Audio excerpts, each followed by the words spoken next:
हैमलेस planner developer आने वाले वक्त में बहुत बड़ी खुशखबरी देने वाला है। मैं आपको देखो कुछ चीज़ें बताना चाहता हूँ। हमेशा याद रखिए, जितने भी लोग हैं जो इन्वेस्टमेंट करना चाहते हैं, प्लाट लेना चाहते हैं, घर लेना चाहते हैं, फार्म हाउस लेना चाहते हैं, लेकिन देखिए बात ये है ना, मैं बार बार रिपीट कर रहा हूँ कि रजिस्ट्री इंतकाल के अलावा कोई प्रॉपर्टी परचेज ना करें। लेटर के ऊपर, अथॉरिटी लेटर के ऊपर अगर कोई भी चीज़ परचेज करनी है तो या तो वो एरिया टाउन का होना चाहिए, या तो डीचे का होना चाहिए, या सीडीए का होना चाहिए, और वो भी पोजीशन होने चाहिए, क्योंकि आजकल डिलीवरी किसी भी प्रोजेक्ट की नहीं है। लिहाजा इसके अलावा मिल्कियत मांगे, रजिस्ट्री मांगे, सरकारी मिल्कियत मांगे, नहीं देता न प्लॉट परचेज करें। 2016-17 तक जितने भी प्रोजेक्ट बनते रहे तो कुछ ना कुछ या दो चीज़ें चल रही थी, या जो डेवलपर जो है फाइल के ऊपर चल रहा था वो भी डिलीवर कर रहा था, और या जो है मलकियत छोटी छोटी कम्युनिटी बन रही थी 200-400 पैनल की, वो मलकियत ट्रांसफर हो रही थी। 2015-16 के बाद आप मुझे बताएं ना गिन के कितनी ज़्यादा तादाद में हाउसिंग प्रोजेक्ट आई है, लेकिन मलकियत 1-2 प्रोजेक्ट में जो मलकियत देते होंगे,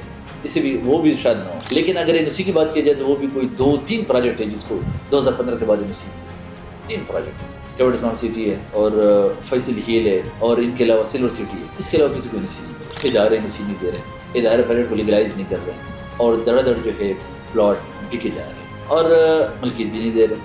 अब किसको पता है कि इनके पास कितनी मलकियत है? क्या वो आपके पास मलकियत है कि आपको दे दे?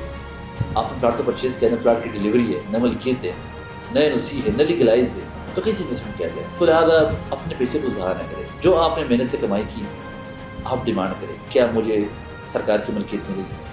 क्योंकि जो जगह डेवलप हो रहा है और सरकार की मलकियत मिले, उन्होंने अपना राइट आपको दे दिया। छोटी कम्युनिटी में रजिस्ट्री इंतकाल होती है, ज़ाहिर बात है। अब 200-300-400 पैनल में ये नहीं होता कि जी उसकी भी हॉस्पिटल बनाया, उसमें जो स्कूल यूनिवर्सिटीज़ बनाया, और ये चीज़ें तो नहीं बन सकती ना, तो उसकी बराबर जो है आपने उसी वो ले ली।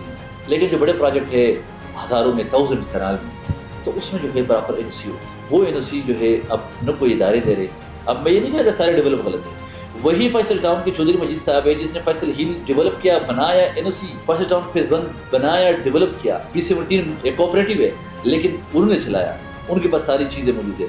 लेकिन वही फैसल टाउन फेज 2 है, 2022 से चल रहा है, 4 साल हो गए, कोई एनओसी नहीं, कोई लीगलाइज नहीं, बल्कि ओल्ड टाउन की ज़मीन जो है ना, उसको एग्रीकल्चर लैंड डिक्लेयर कर दिया गया। अब अंदाजा लगा, एग्रीकल्चर लैंड डिक्लेयर किया गया। अब कौन जो है उसको जो है वापस करेगा? एनओसी कब मिलेगी, कैसे मिलेगी? जब एक ज़मीन को, और उसके साथ डीचे बन रहा है, उनको जो है तो नहीं कह रहे कि एग्रीकल्चर है, साथ साथ है। मतलब ये कि एक साइड के ऊपर जो है फैसल टाउन, दूसरी साइड पे डीएचए जो है वो नहीं है एग्रीकल्चर की, और फैसल टाउन एग्रीकल्चर की है। और डीएचए की भी कोई डिबेट ऐसी नहीं कि आप समझे कि हर प्रोजेक्ट डिलीवर करता है। डीएचए वैली का हाल देखें, कितने सालों की, 20 साल हो गए, कोई डेवलप नहीं हो रही, कुछ भी नहीं है। कमर्शियल प्लाट की 4 मरले कमर्शियल प्लाट की इस वक्त का डीजे लेंगे जो 1.5 करोड़ रुपये का डीजे का कमर्शियल का मरला है, और वहाँ पे 4 मरले का जो कमर्शियल प्लाट है वो 28 लाख रुपये का है। शायद आज इस वक्त मैं 5-6 महीने पहले की बता रहा हूँ, अभी रेट उससे भी कम हो गए हो। तो लिहाजा जब भी आपने इन्वेस्टमेंट करनी है, अच्छा मैंने बात की खुशखबरी की, खुशखबरी इंशाअल्लाह आने वाले वक्त में फिर रजिस्ट्री इंतकाल की एक प्रॉपर कम्युनिटी लेके आएंगे, और इस दफ़ा जो मरी हेमड के साथ साथ पैरल एक और कम्युनिटी बनेगी।